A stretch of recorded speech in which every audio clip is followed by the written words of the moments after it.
Bonjour, bienvenue sur les vidéos de DJ Stuff. Aujourd'hui, on vous présente le Native Instrument Control X1.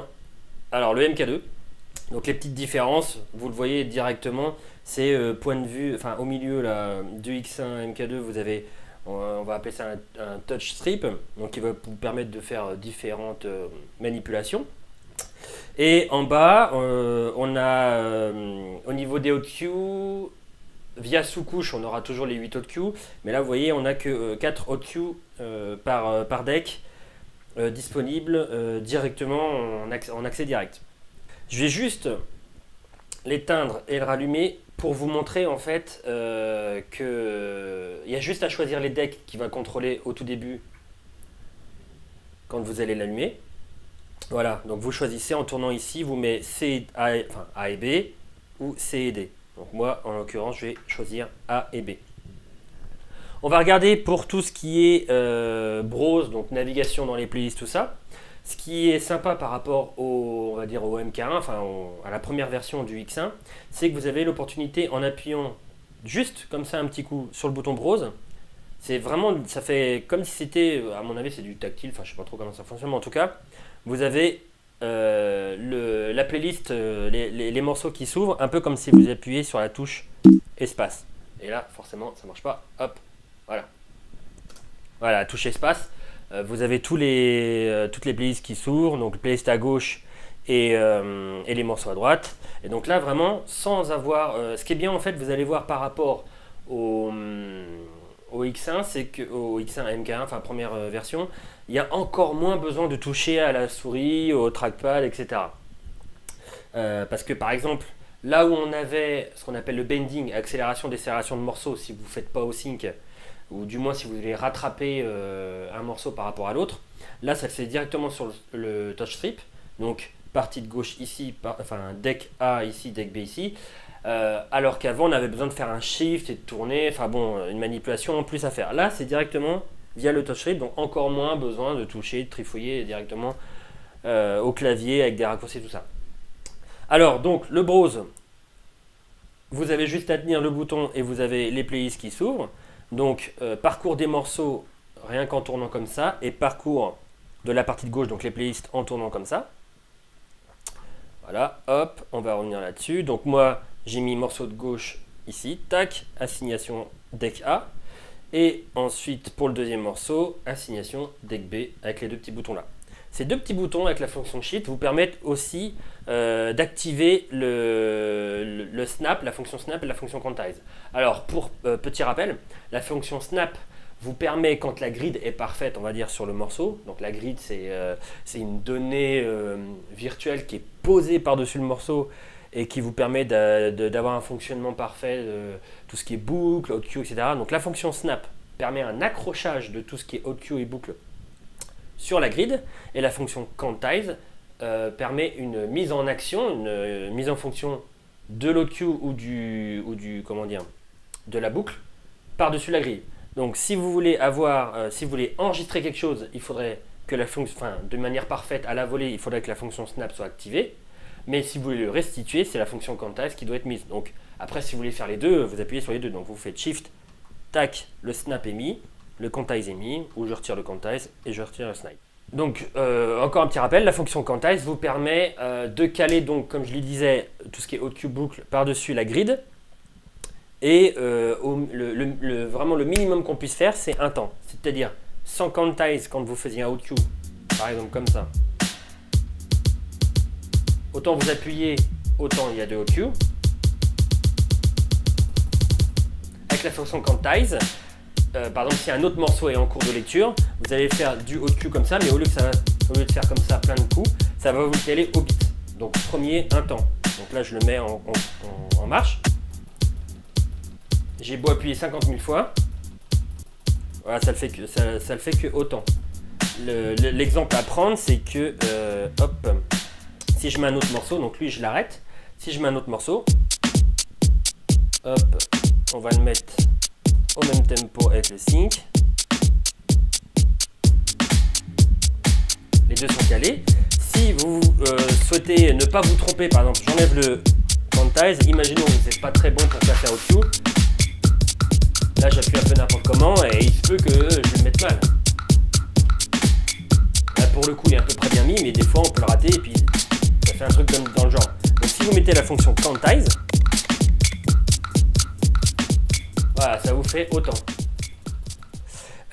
Donc c'était juste pour vous montrer donc la partie navigation, partie Snap Quantize.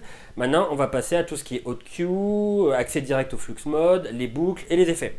Donc comme on a vu les Haute Queue, par contre là pour le coup je vais un petit peu le ralentir parce que c'est pas non plus le morceau original. Voilà, donc Haute Queue normal. Donc pour les placer, un appui. Pour le supprimer, Shift Haute Queue. Par exemple, si j'en place un point ici.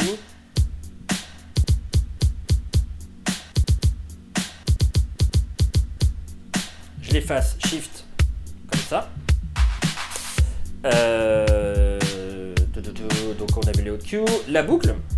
Donc on va voir avec le Flux Mode donc, qui est apparu depuis la 2.6 je sais pas quoi, qui vous permet en fait de passer par-dessus la musique. Donc vous avez deux façons différentes de faire des boucles et deux façons différentes de faire des Haute Queue. Donc par exemple là le Haute Queue il est là c'est on va dire une donnée temporelle, donc vous allez revenir au tout début de la musique. Par contre si vous le faites avec la fonction Flux, ça va passer par-dessus et vous allez pouvoir faire des petites rythmiques assez sympas par exemple.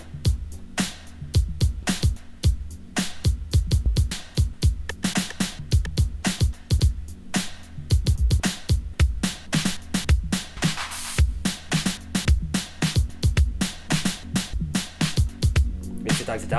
Pareil pour les boucles, si je fais une boucle de 2 temps, enfin on va dire un temps, là ça boucle et le morceau donc ne continue pas. Donc là vous pouvez aller de 1/32e à 32 temps. Et en fonction Flux Mode, ça vous fait l'effet d'un roll, donc c'est-à-dire une boucle par-dessus le morceau en tant que tel.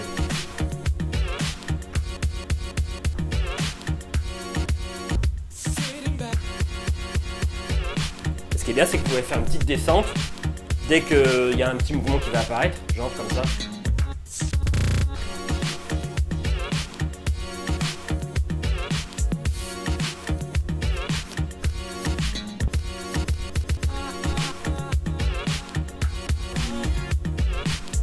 Etc. Donc le sync qui vous permet de caler deux morceaux ensemble. Donc admettons, là c'est le morceau A, le morceau B. Ah bah oui mais là c'est déjà calé, c'est pas du jeu. Hop. Je vais retirer le sync. Donc là vous avez un morceau complètement pas du tout dans le tempo. Donc soit vous le calez avec les boutons, c'est un peu dur, ou avec une platine, si vous êtes en timecode ou en MIDI ou en ID. Ou alors vous faites du sync si vous avez juste cette unité là.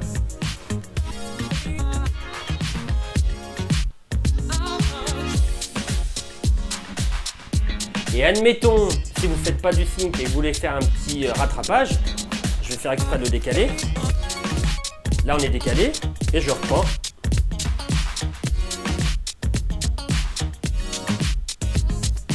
Alors vous avez l'autre méthode, c'est de décaler complètement et de refaire un sync. Et hop, ça vous recale au niveau de la grid. Voilà, donc 4 cautions, les boucles, etc. Toujours pareil, vous avez des variantes, je vais arrêter ce morceau là, vous avez des variantes avec le bouton Shift, là ça vous fait les temps des boucles, donc là en faisant le bouton Shift ça va vous faire un décalage du morceau, mais en restant dans le beat.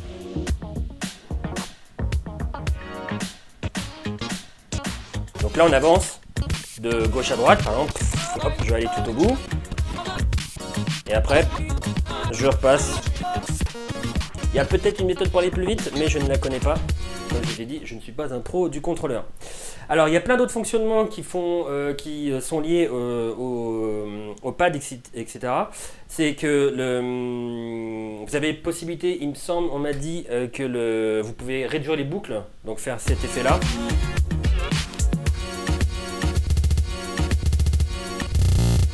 Par exemple avec le pad, etc. Là je sais pas le faire, donc je vais pas vous montrer.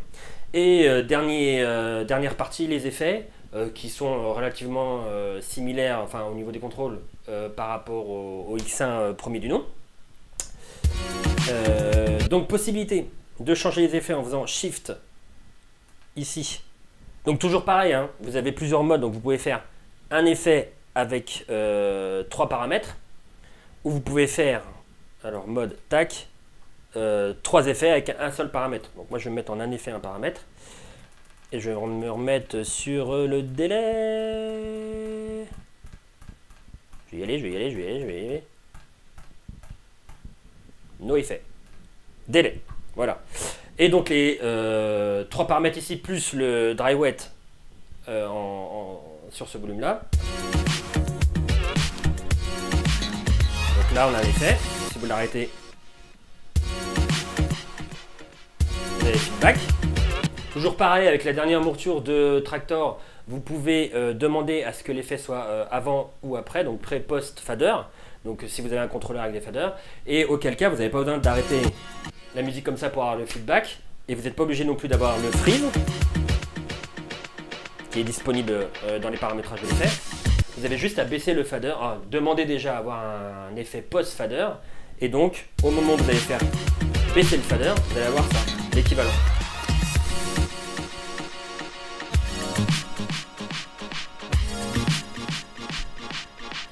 Etc, etc. Voilà pour la gestion des effets. Donc on a vu changement des effets en appuyant sur Shift, tac tac tac tac, sur le bouton là, bouton là, bouton là, selon si vous avez un ou 3 effets.